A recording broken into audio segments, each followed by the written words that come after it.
blind fit of rage, you lash out on the creature before you, sprinting as fast as you can toward it. You tighten your grip on your sword, the one you grabbed earlier. Everything is moving so fast, insanely fast. You should be in bed, waking up to your alarm, but instead, you're aiding the very man that you thought you were sure had wanted to kill you. At least, at first. Now the same man is your only way out of this hellish situation. Crazy. You're clumsy, bringing your weapon in a vertical slash that nearly throws you off balance. It meets flesh, catching and tearing, and you veer left to avoid a swipe of its mighty arms, tumbling to the ground, both from the weight of your weapon and uncontrolled momentum. Your palms and knees hiss in the rain from the impact, but you force yourself to feel your feet once more, readjusting your grip on your barreled blade. You had to finish this.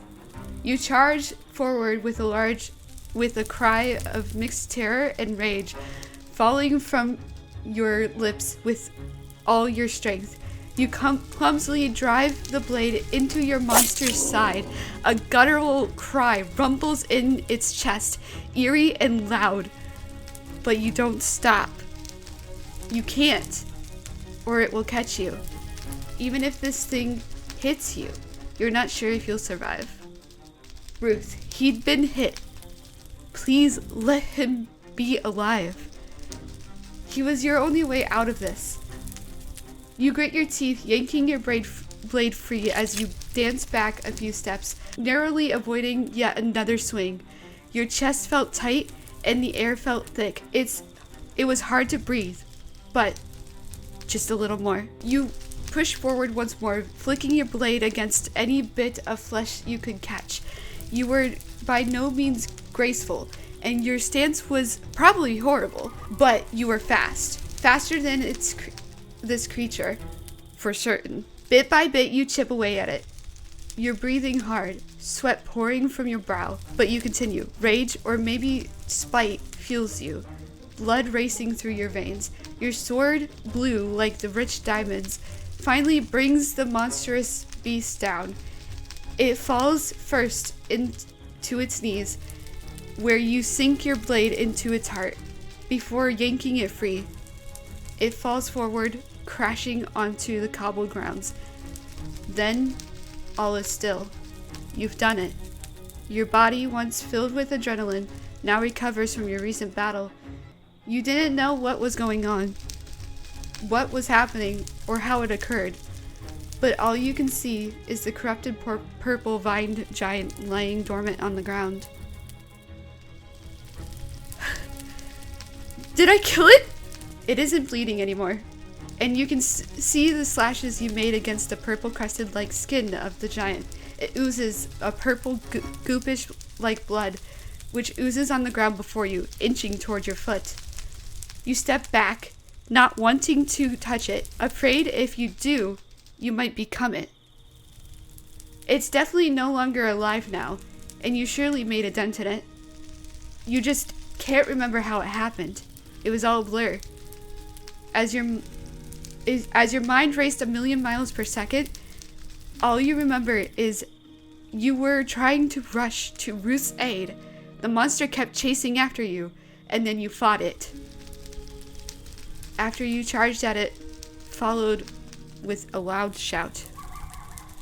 You stand staring at the creature in disbelief, out of breath and in shock and awe. I did this. All by myself.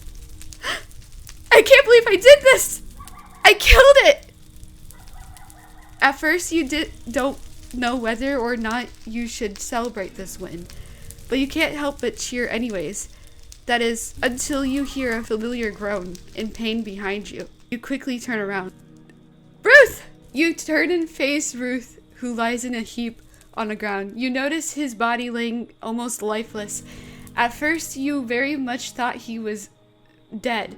After all, he was just thrown several feet into the air, and you watched as his very being just almost got crushed if you didn't stop the monster guy from lashing out on him instead of you. But the moment you see him and rise again, your eyes turn into wide saucers as you rush to his side. Ruth! With great concern, you kneel down near him. At first, there is no response. Then he sucks in a deep breath and pushes himself off the ground. Ruth? He meets your concern with silence, which concerns you even more. He slowly stretches out his arms, flexing his muscles to test the extent of the damage. You see his brow furrow. Watch as he bites back the pain. Finally, he looks to you, those poisonous, deep amethyst eyes muddled with emotion. I thought I told you to stay back, he says, voice laced with frustration, but not anger. You were moving! Was I just supposed to let a monster finish you off? Are you alright? He scoffs. I'm not dead yet. And I wasn't then. He lays eyes on you, looking you up and down. You've sure banged yourself up? Good. He grumbles with a sigh, dragging a hand through his hair. You bite back a remark because you were the only scraped up because you decided to help this ungrateful man. You just gotta stay calm. You'll be back to square one only if you finish the monster's job after all. I'm fine, just sore. You did decent, considering how pathetic you are. He comments. Just help me up. He raises an arm for you to take. Okay. You help him up to his feet, pulling him up by the offered arm. As you do, you realize that this man weighs twice as much as you in muscle and strength. Your strength isn't as mighty as you thought it was when you were fighting earlier, which is funny because you don't remember how you did it either. Ugh, come on! You weigh a ton!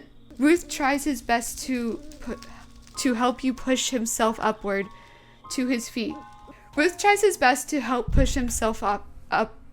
to his feet.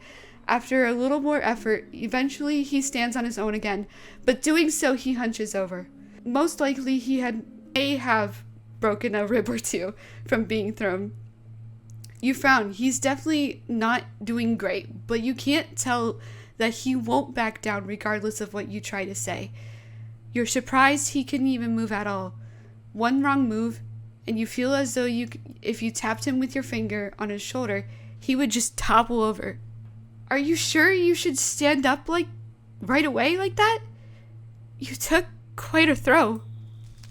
Don't have much of a choice, he grumbles, inhaling sharply as he moves in a way that irritates wounds you cannot see. Those beautifully purple eyes flicker closed for a moment, and you hesitate, half wanting to reach out and maybe offer him your shoulder, like they did in the movies. His eyes flutter open in a resigned look to them. I'll be fine. So just focus on that goal of yours. We've yet to get out of this town, and I'm running out of time. Ruth straightens, gaze drifting to his empty sword sheath. Oh, right. His sword. Where had you seen that last? You spot it in the grass nearby, venturing over and lifting it up with your remaining free hand. It's heavy, more so than the one you acquired from the poor guardsman. You turn, returning to Ruth's side and offering it up, eager to be rid of the extra weight. He accepts it, taking it from you and returning it to its rightful place at his side.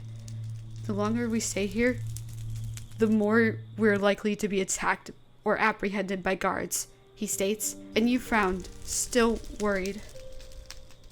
But he gives you a blank stare, unamused by your continued worrying. Ruth sighs, rummaging in his pockets and pouch for a moment. If it will get you to cease this incessant worrying, he mutters, producing a roll of bandages. Hold these for a moment, he instructs, placing a bandage into your free hand. He promptly removes his gloves, trading them for the bandages. You'd think I was frail with how you're fretting, he complains, shrugging off the various articles of clothing to attend to various injuries.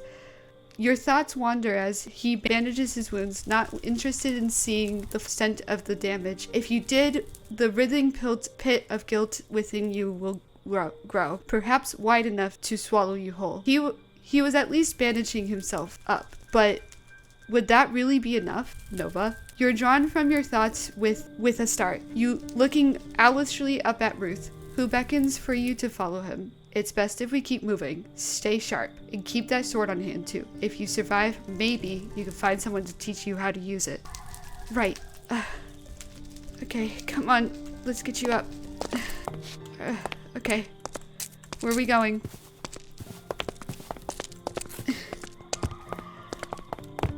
Oh God. Please, I just want to get out of here.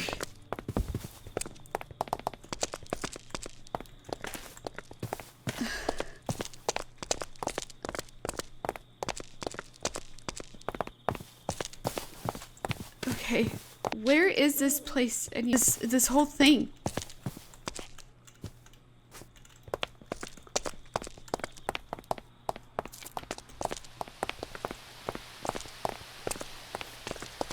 Ruth!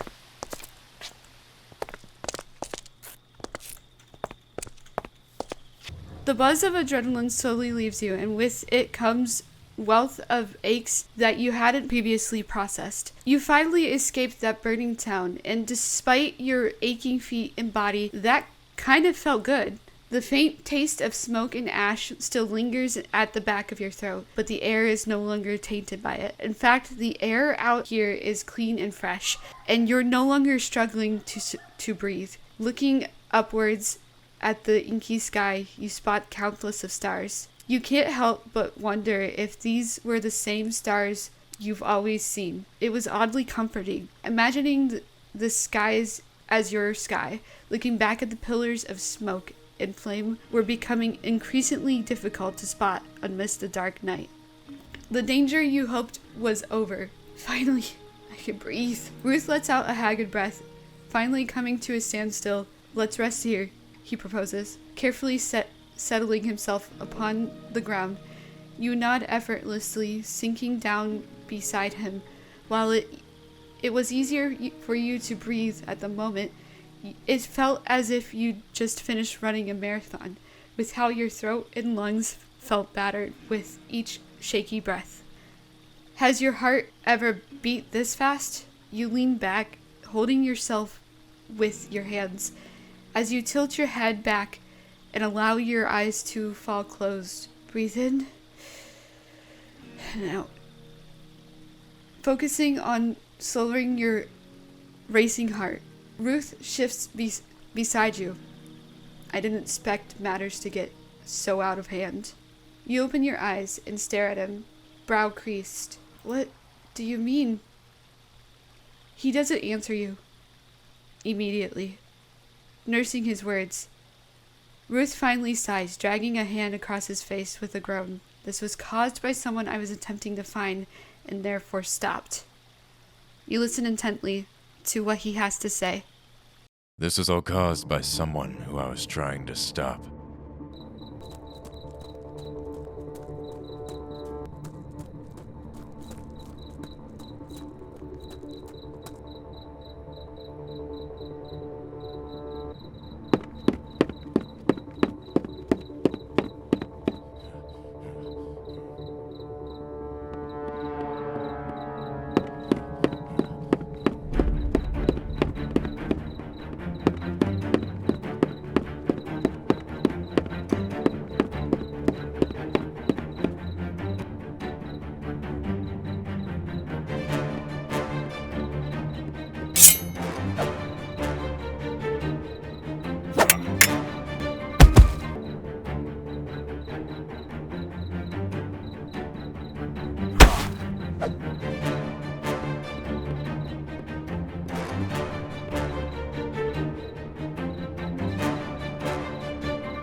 crap.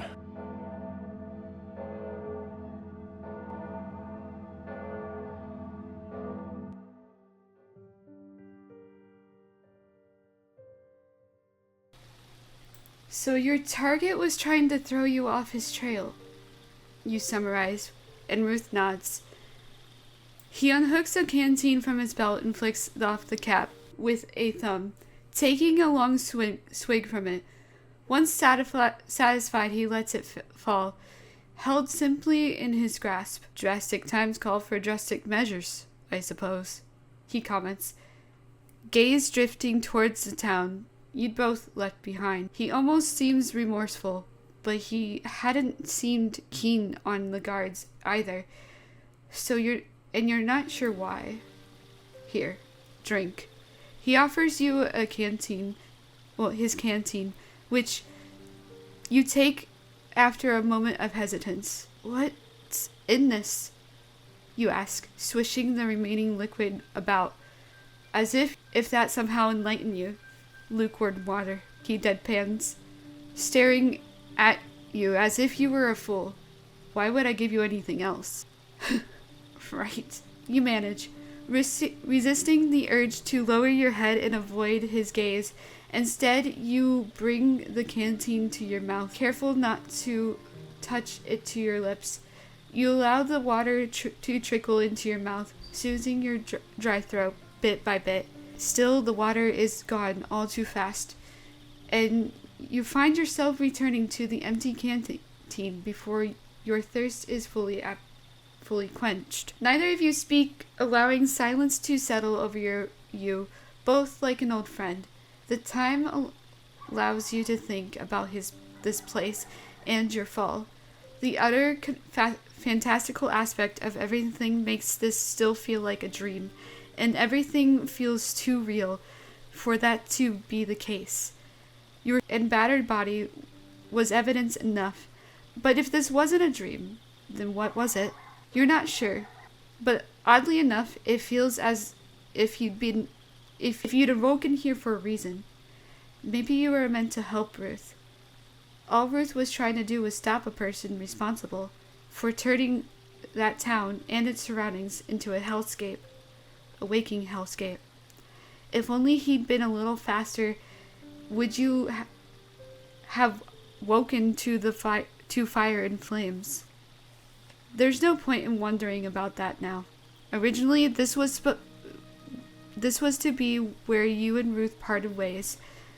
But was that really wise? For miles all around you, all you can see was more and more wilderness. How would you survive? You lacked the skills and knowledge required.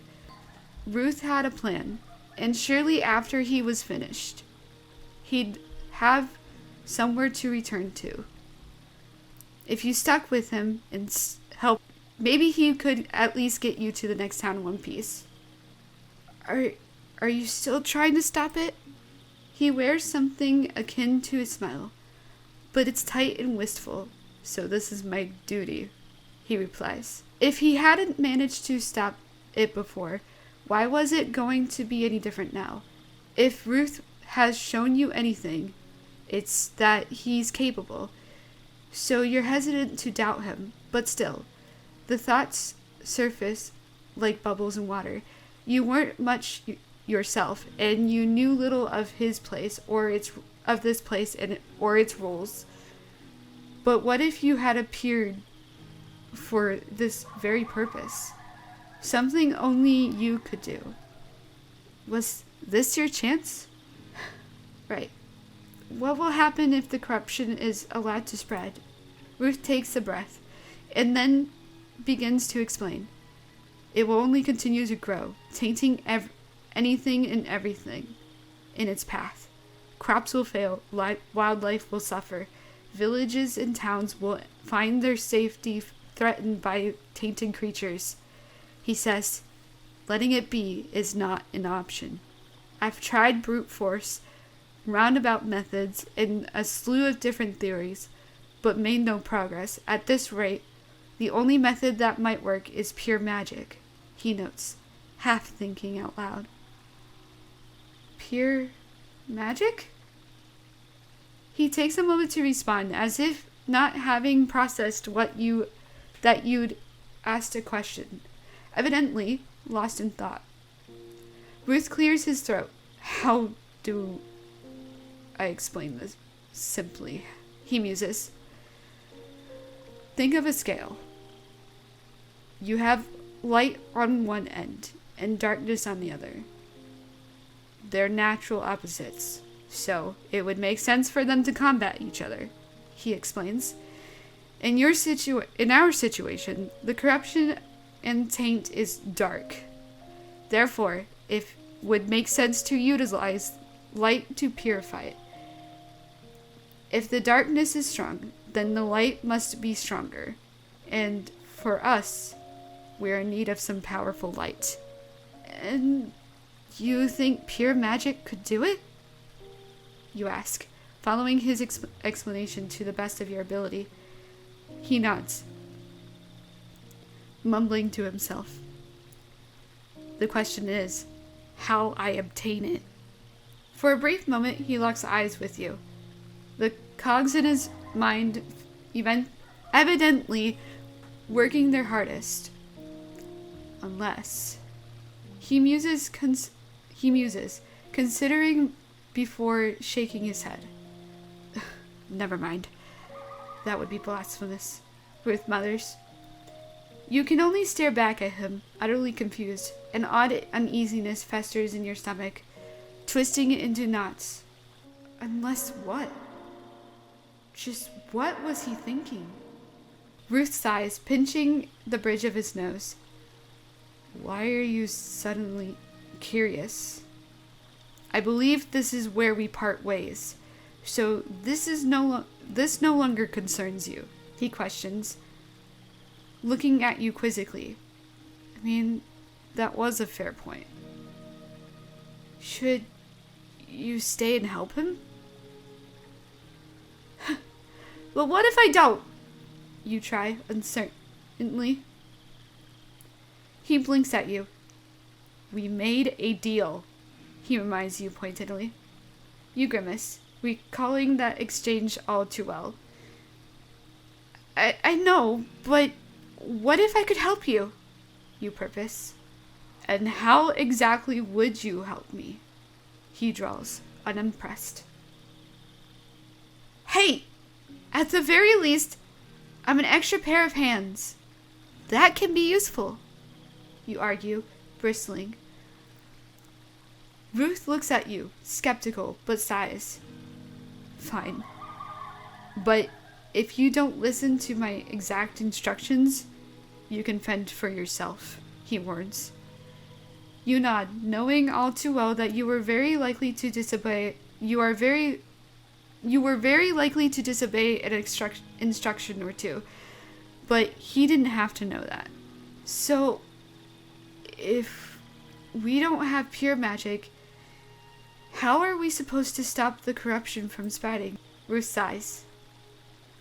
I have an idea, but it'll be daunting, to say the least. And there's no telling if it'll work. Until I can test my theory. For now, we should focus on reaching the site of the origin. Okay then. So, will you show it to me now? The so-called origin site? He looks past you, nodding towards the environment behind you. You follow his gaze, turning to see where he was looking. Up there. He answers, pointing. Your eyes widen as you scale up the expansive mountain before you. What? Just when I thought running could have gotten worse. For a moment, the sight of the height of the mountain fills you with dread. But you hear it again, the bell tolling in the distance, a reminder that you need to do this. To end the trouble and help the townspeople live. Ruth then says, the climb isn't as bad as it seems once you get higher up. He gets up, standing on his own 2 feet again.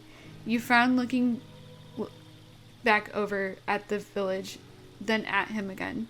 You notice him clench his fist as he avoids making eye contact. You sigh. Enough talking. Let's just try to solve this mess. Okay.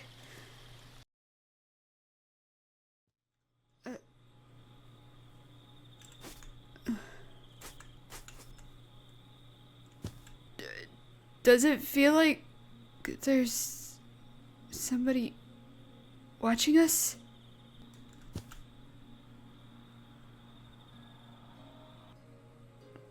No? Okay.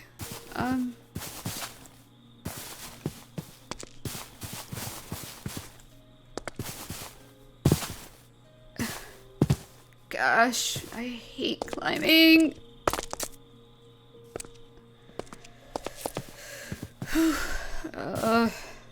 Why do you have to pick the most treacherous spots?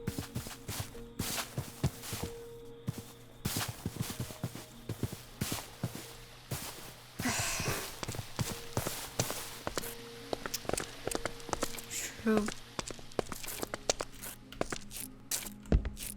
What the? Your trek is arduous, but your journey seems to nearly be nearly over. You and Ruth crest yet another mountain peak and are met with a small valley. A clear brook burbles softly in its heart, and just beyond it lies a small cave? Is that? Yes, that's the place, Ruth confirms, a hand pressing against his chest and over his heart as he takes a moment to catch his breath. You both had been walking for some time, and the uphill climb had been especially challenging for you. Still, you'd made it. That was something to be proud of, right? Ruth squints as if trying to get a better look at the cave from his current position. Still seems relatively contained for now. That's good, he comments. The state of the town you'd left behind comes to mind. If the source of their taint issue was fairly contained, and it still managed to wreak havoc, the havoc you witnessed in town, how much worse would things be if it was allowed to progress? What would happen once it was no longer contained? You shudder at the thought and shove it in the back of your mind. It shouldn't matter because you and Ruth were here to solve the problem after all. Let's go, Ruth prompts, meeting your gaze briefly. Stay close to me and avoid the taint as much as possible. You nod and steel yourself from the descent. From the descent, Ruth takes a point, carefully venturing deeper and deeper into the valley. There is no given path, so you patiently follow behind Ruth, and as he finds his home, testing each step cautiously while still managing to make each step with confidence. Soon enough, the ground evens out and you're passing by the small brook. While the water looks clean, you have a feeling that it is anything but. The cave looms before you, cold and eerie. Gray stone is overtaken by splotches of sickly purple, deep and ill, and the color makes you mildly nauseous. Vines a similar ill shade grow in the shaded caverns. From the entrance you see something writhing farther in. Maybe more of those monsters from before, the ones from the town square. You hesitate, but Ruth does not suffer your second thoughts and steps right in. I think its state speaks for itself. This is the origin point of the corruption, he notes aloud. Jeez, and you said this only happened a few hours or so ago. You step after him, venturing farther into the cave. The air feels oddly thicker, reminiscent of the air in the town square. It's a strange comparison to make, considering you'd only struggled to breathe you'd only struggled to breathe before because you exerted yourself. Or at least you thought that was the case. This time, you don't have any adrenaline to combat your sudden symptoms, and so they hit you hard. Was this normal? You pause, bringing your hand to your forehead. Ruth? I don't feel that great, to be honest. You admit. You were nervous because you'd more or less insisted on following him. And now you were being problematic, weren't you? You grit your teeth, confused. Why is this happening to you now out of all times? He pauses, glancing over towards you. For a moment, he seems perplexed, until it dawns on him suddenly. Right. I forgot to mention that. He exclaims, face-palming. By his tone, he seems mildly frustrated with himself, which only serves to further your curiosity. The short of it is that certain beings don't react well with flux. Flux being another term for the corruption and taint. You're one of those beings, he quickly explains, fumbling about his pouches and pockets. Wait, so this stuff was inherently harmful to you? And Ruth had forgotten to inform you about that fact? Just...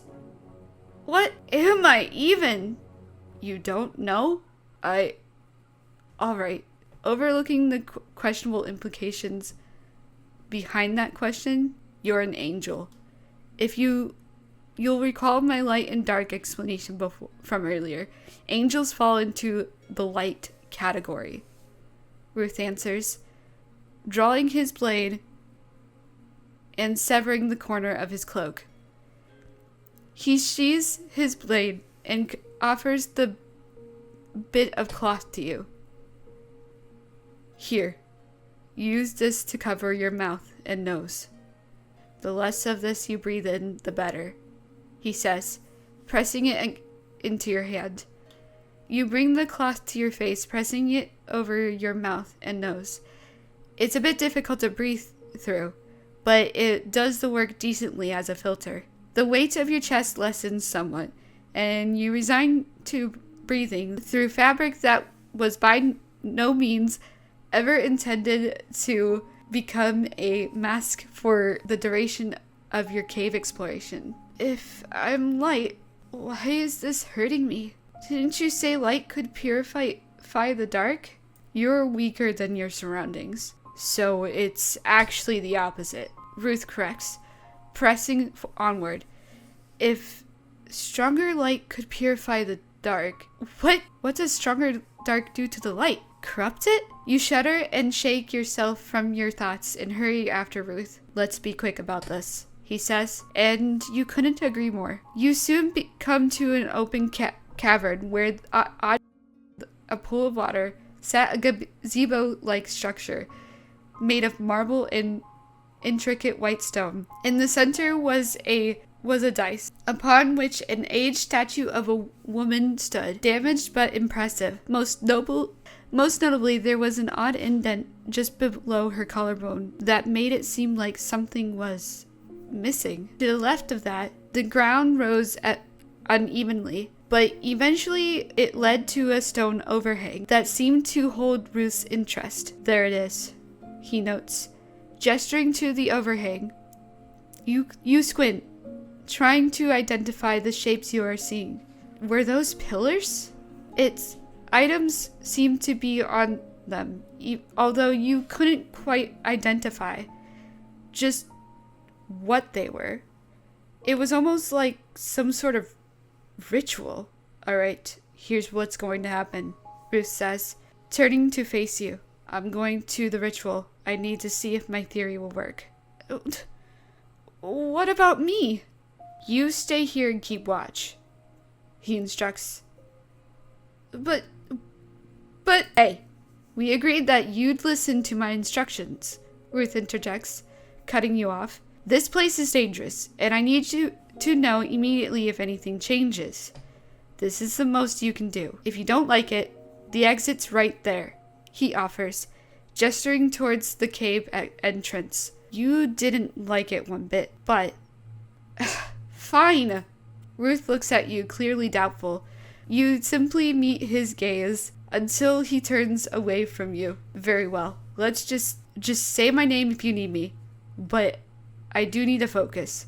So keep that in mind, he says, venturing towards the climb that would bring him to the overhang. Oh, and one last thing. Don't aggravate the monster. I've already had to subdue it once before, he warns, before beginning his short ascent.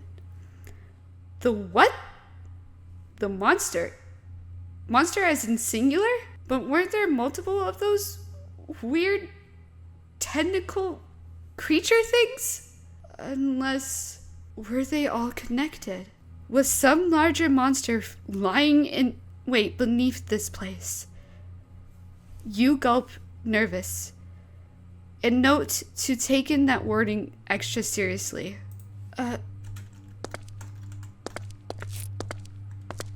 Wow.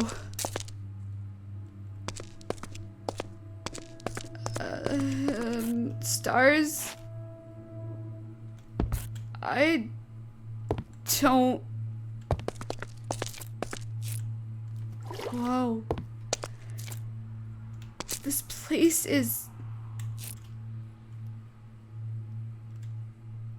Oh. What?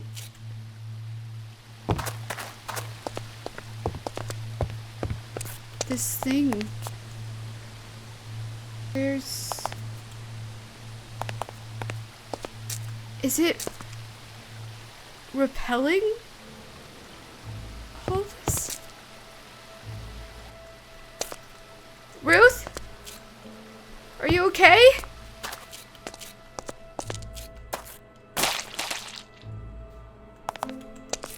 Do you need my help? A dagger flies past you. A blur of fleeting server. It clashes sharply against the cavern wall behind you, before falling to the floor harmlessly.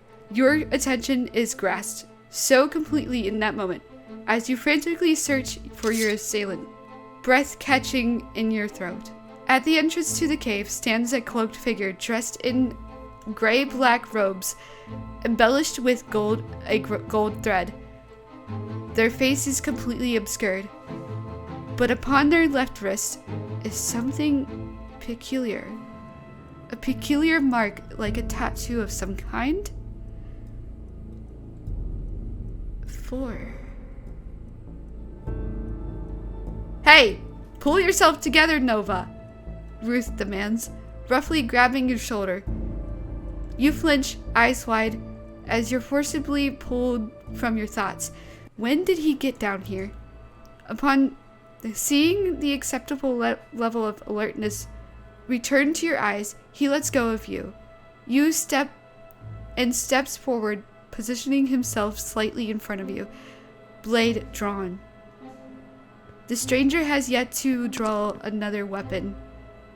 Not after they launched the dagger at you. Who? So you were the one following us. Ruth spits, narrowing his eyes. Wait, you'd been followed. They laugh. A rich and deep sound that leaves you unnerved, having you heard it. It's only fair, the stranger sings. Or did you not hunt after me like the loyal dog you are? They mockingly question, wearing a wide grin. Despite your best efforts, you can't seem to pinpoint anything about this person. Their voice is rather ambiguous, and their cloak hides their form well. Other than that tattoo, and their evident proficiency with daggers, you know nothing. At your side, Ruth grits his teeth, rage painting his features in a way you've yet to see. To be hunted is what you deserve, he retorts, leveling his blade at the person. Deserve to be hunted. This is who Ruth has been after.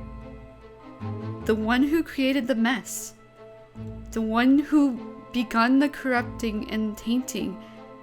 Who begun corrupting and tainting this place. But if they'd created all of this to throw Ruth off their trail by buying time, why were they back? No. Why were they here out of all places? Ruth, hold on. You collect yourself, drawing your blade and readying yourself to come to Ruth's aid. But no, I'll handle them. I need you to cover me. The tape monsters. Take care of them. Ruth orders, voice commanding and clear. Once again, he redirected you from the danger, but this time, you find yourself unable to protest. That dagger could have taken your eye. Alright. Well, crap. Oh, okay. Monster, please. Oh, shoot. Oh, no. Monster, please. Monster, go back to sleep. No. Ah. Go back to sleep, please. Please, please, please, please. We just want oh boy, okay.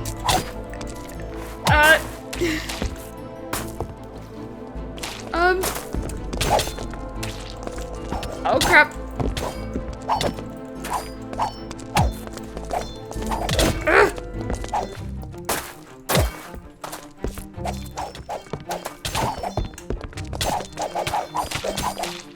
Where?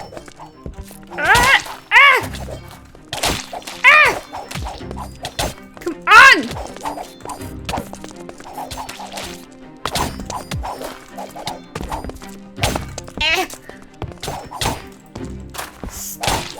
Back!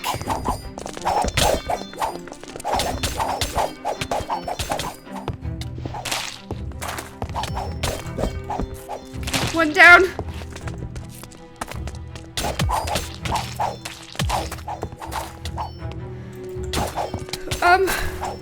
Crap. Okay. Ruth!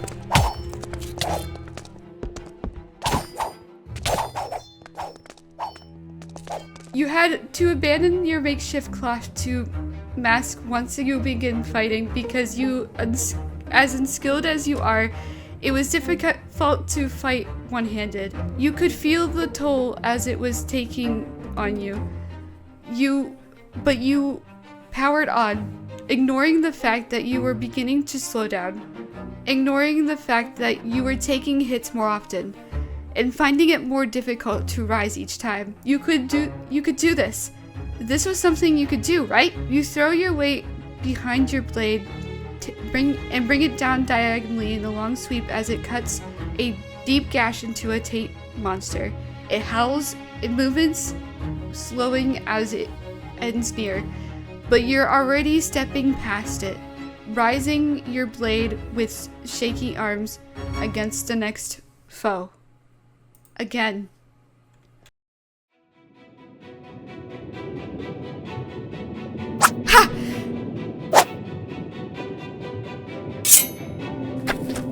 Ha! Ruth! No! Dang it! I can't just stand here and let this happen! Ah! Here goes nothing!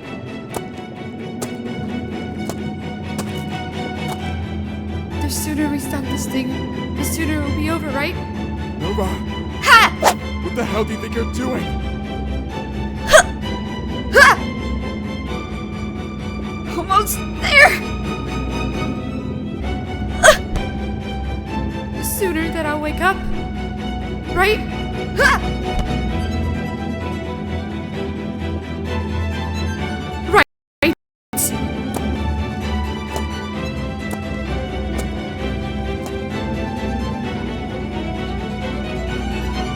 Okay then. Here goes nothing. Come on! Come on! Ah! Nova, get off! Rah!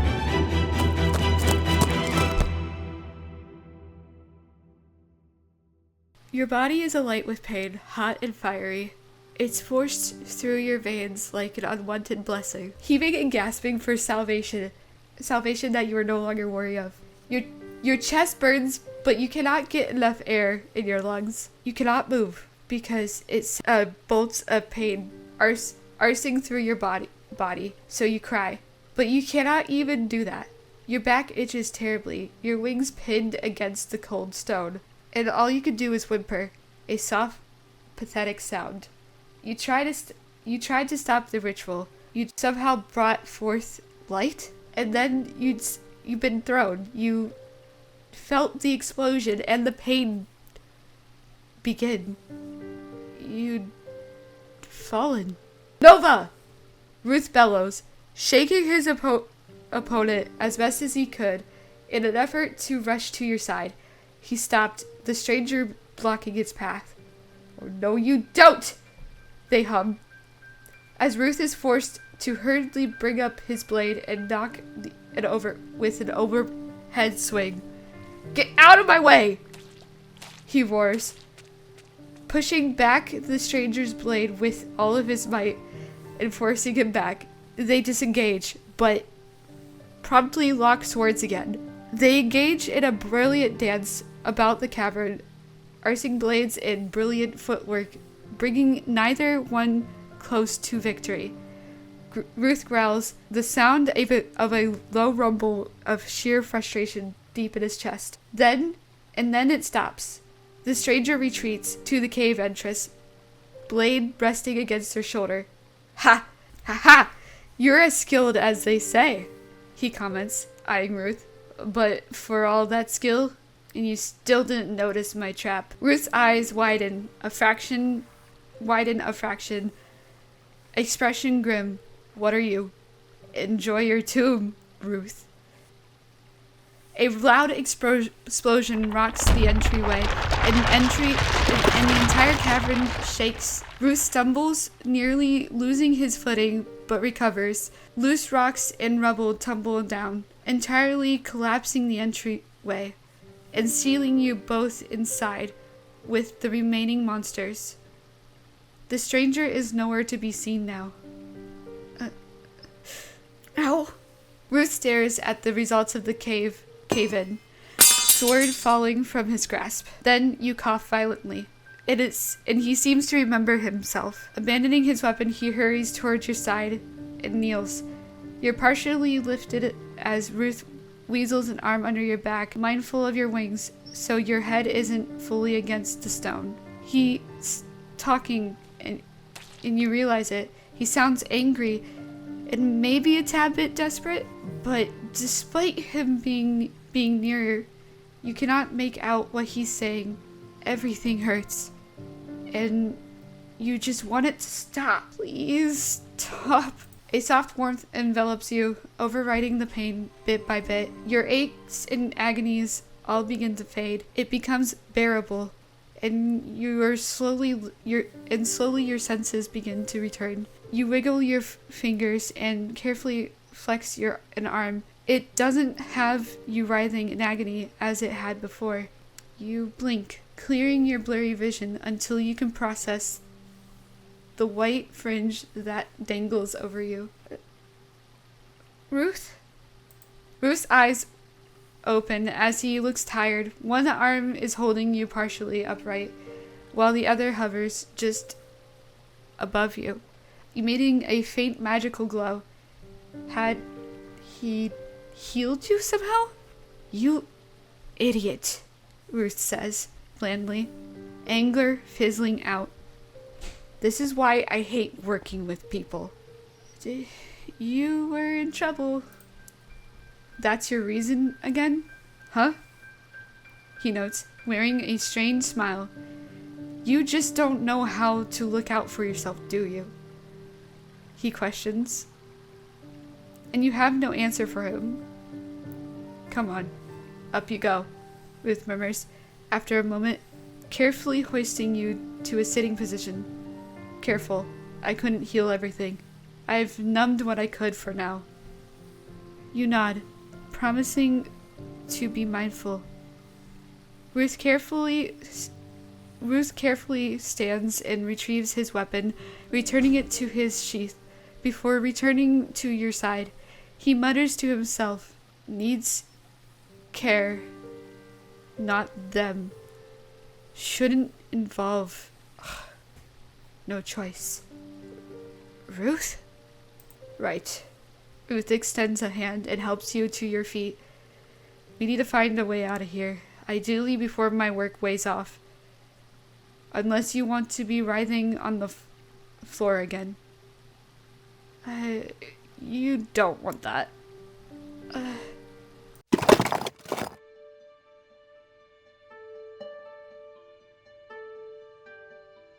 So, what happens now? Did we stop the monsters for good? Yes. I don't think those monsters will be coming back at all. At least I hope they never do. So what are we gonna do? We just have to... Wait. What's that glowing in your pocket? Huh? Oh, strange. It's a crystal that I found when I fell here. But I didn't know it could glow.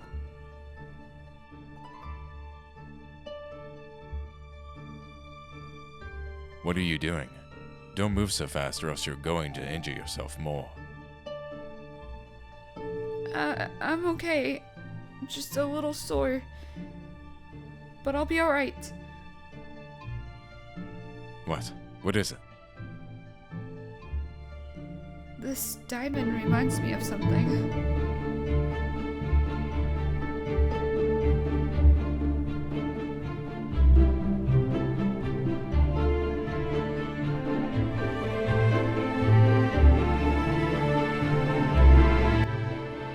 Ruth, can you get me closer to that statue?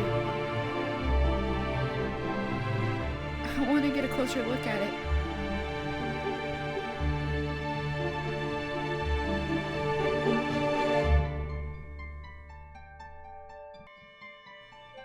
What happens if I...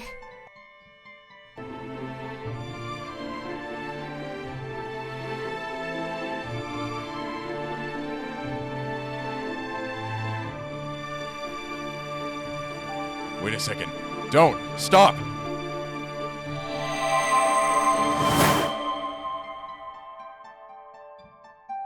Are you there, travelers? Can you still hear your dreams calling to you? Close your eyes and awaken.